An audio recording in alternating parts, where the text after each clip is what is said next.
الحمد لله الحمد لله رب العالمين والعاقبة للمتقين والصلاة والسلام على سيد المرسلين أما بعد أعوذ بالله من الشيطان الرجيم بسم الله الرحمن الرحيم درود پاک پڑھ لیجیے. اللہم صلی علی سیدنا مولانا محمد معدن الجد والکرم وآلہ وبارک وسلم صلاۃ وسلام علیک یا رسول اللہ صلی اللہ تعالی علیہ وسلم. امام غزالی رحمۃ اللہ تعالی علیہ اللہ تعالیٰ کی دیدار کا شوق پیدا ہوتا ہے، اس کی کتنی صورتیں ہوتی ہیں، اس حوالے سے بیان فرماتے ہیں کہ اس کی دو صورتیں ہیں. اللہ تعالیٰ کے دیدار کا شوق بندے کے دل میں پیدا ہو، اس کی دو صورت ہوتی ہے. فرما رہے ہیں کہ اس کی دو جہتیں ہیں اور مشاہدات میں ایک مثال سے ہی اس کی وضاحت ہو جائے گی. اول یہ کہ اگر کسی کا معشوق غائب ہو اور اس کا خیال عاشق کے دل میں باقی ہو تو وہ اپنے خیال کی تکمیل کے لیے دیدار کا مشتاق ہوگا، اور اگر اس کے دل سے محبوب کا ذکر، اس کا خیال اور اس کی پہچان مٹ جائے حتیٰ کہ اس کو بھول ہی گیا ہو تو اب یہ تصور نہیں کیا جا سکتا کہ یہ اس کا مشتاق ہو، چاہنے والا ہو. اور اگر اس کو دیکھ لے تو بھی متصور نہیں کہ وقت دیدار اس کا مشتاق ہو، کیونکہ شوق کا معنی یہ ہے کہ نفس خیال کی تکمیل کا مشتاق ہو.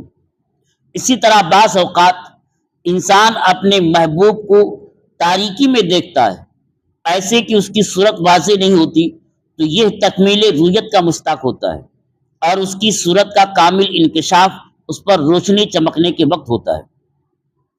پہلی صورت یہ ہے کہ کوئی کسی کا دیوانہ ہو، یعنی محبت اتنی ہو کہ واقعی میں مطلب یہ سمجھ لیں عقل پر عشق غالب آ جائے، جب تک وہ پائے گا نہیں اسے قرار نہیں آئے گا. اور یہ اتنا سخت ہوتا ہے کہ آدمی بیمار ہو جاتا ہے، پیلا پڑ جاتا ہے، خون سوکھ جاتا ہے، کھانا پینا چھوڑ دیتا ہے اگر کسی کی محبت میں کوئی گرفتار ہو اور اس کا محبوب اسے نہ ملے. اس کی مثال بتاؤں، مفتی احمد یار خان نعیمی رحمۃ اللہ تعالی علیہ نے شان حبیب الرحمن میں ایک واقعہ لکھا ہے کہ ایک بادشاہ کہیں گاؤں میں گیا اور کسی لڑکی پر دیوانہ ہو گیا، اور وہ اس کے گھر والوں سے راضی کر کے شادی کر کے گھر لے آیا، لیکن وہ لڑکی خود کسی کے عشق میں دیوانہ تھی. اب بادشاہ کے دربار میں کھانے پینے کا انتظام کیسا ہوگا، اور وہ بھی بادشاہ کی محبوبہ ہو، پھر کتنی فراوانی. ایسے عالم میں رہنے کے باوجود اس نے کھانا چھوڑ دیا، پینا چھوڑ دیا، بیمار ہو گئی، بستر پکڑ لیا. بادشاہ نے علاج کے لیے ہر طرح کا جتن کیا، بہت کوشش کیا، کسی کی حکمت، کوئی کا طب کسی کا کام نہیں آ رہا تھا، ڈاکٹری کام نہیں آ رہی تھی. تو بادشاہ اپنے طبیبوں کو جمع کیا اور کہا کہ اس کا کوئی اچھا علاج کرو، اگر علاج نہیں ہوگا تو میں مر جاؤں گا. مطلب یہ محبت میں دیوانہ اتنا ہے.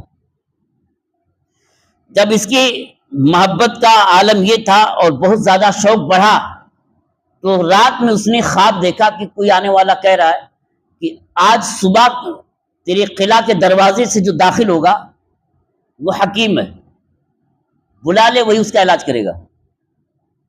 تو بادشاہ جس وقت خواب دیکھا اس وقت بیدار ہوا، بھاگ کے جا کے دروازے پر بیٹھ گیا کارندوں کو لے کر کے، اور صبح کے وقت جو صاحب آئے، بزرگ تھے، استقبال کیا اور ان کو ادب کے ساتھ دربار میں لایا، کہا حضور میرا مسئلہ ایسا ہے، حل کر دیجیے.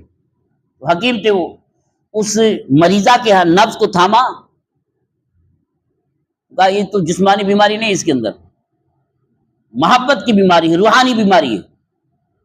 کہا حضور کچھ بھی کیجیے، اس کا علاج کیجیے، ورنہ اس کے ساتھ میں بھی مر جاؤں گا. کہا کہ ایسے آدمی جمع کرو جو دنیا کے تمام ملکوں کا نام جانتا ہو، پھر ایسے آدمی جمع کرو کہ ہر ملک کے ہر شہر کا نام جانتا ہو، اور ایسے آدمی جمع کرو کہ ہر شہر کے ہر محلے کا نام جانتا ہو. جمع کیا اس نے. اب نفس پکڑ کے بیٹھا وہ اور کہا کہ نام لو. تو جس علاقے میں اس کا محبوب رہتا تھا، جس ملک میں، اس کا نام آتے ہی اس کی دھڑکن تیز ہو گئی. کہا ٹھہر جاؤ، اب اس ملک کے شہروں کا نام لو. تو جس شہر میں اس کا محبوب رہتا تھا جب اس کا نام آیا تو دھڑکن اور تیز ہو گئی. کہا اس شہر کے محلے کا نام لو، تو اس محلے کا نام لیا جہاں اس کا محبوب رہتا تھا، تو اس کی آنکھوں میں آنسو آ گئے، حرکت ہی نہیں ہوئی، اب ہوش میں آ گئی. کہا اس محلے کے گھروں کا نام لو، تو جس گھر میں اس کا محبوب رہتا تھا جب اس کا نام لیا تو اس نے آنکھیں کھول دیا. کہا اب اس کا نام لو، اس گھر میں کتنے نام ہے، تو جب اس کے محبوب کا نام آیا تو بس اٹھ کے بیٹھ کے رونے لگی. نہیں سمجھ آئی بات؟ مسئلہ ہے کہ کسی کے دل میں اگر کسی کی محبت پیدا ہو جائے تو اس محبت کا تقاضا یہ ہے کہ شوق میں بیدار ہوگا، اور شوق میں بے قرار اتنا ہوگا کہ بے قراری بڑھ کر کے مرض پکڑ لے، یہاں تک کہ وہ بے ہوش ہو سکتا ہے.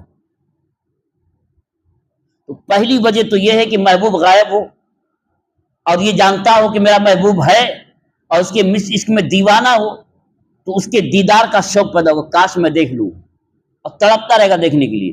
اب کسی کے دل میں یہی شوق اور یہی چاہت اللہ کے دیدار کے لیے پیدا ہو جائے تو قرار نہیں پائے گا، ہمیشہ تڑپتا رہے گا کہ کاش میں دیکھ لوں، میں دیکھ لوں. تو شوق کی ایک وجہ یہ ہے. اور دوسری وجہ کیا ہے؟ دوسری وجہ یہ ہے کہ اگر اس نے اپنے محبوب کا چہرہ دیکھا مگر اس کے بال اور دیگر محاسن نہ دیکھے، اس لیے ان کو دیکھنے کا مشتاق ہوتا ہے.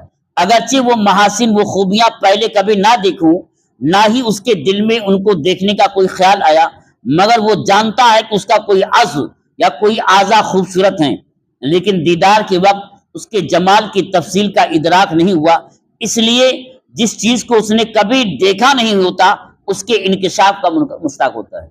مطلب یہ کہ کسی کی محبت میں دیوانہ ہے اور محبوب کو دیکھا ہے، اور دیکھنے کے بعد اس کا کوئی حصہ ایسا رہے گا کہ نہیں دیکھ پایا. اب اس کو تمنا ہے کہ یہ چیز دیکھ لیا، چہرہ دیکھ لیا، بال دیکھ لے، بال دیکھ لیا، ہاتھ دیکھ لے، نہ کوئی چیز دیکھنے کے لیے چاہت پیدا ہوتی ہے، تو شوق ہوتا ہے کہ کاش اپنے محبوب کو دیکھ لیں. تو شوق دیدار کے لیے دو وجہ ہوتی ہے.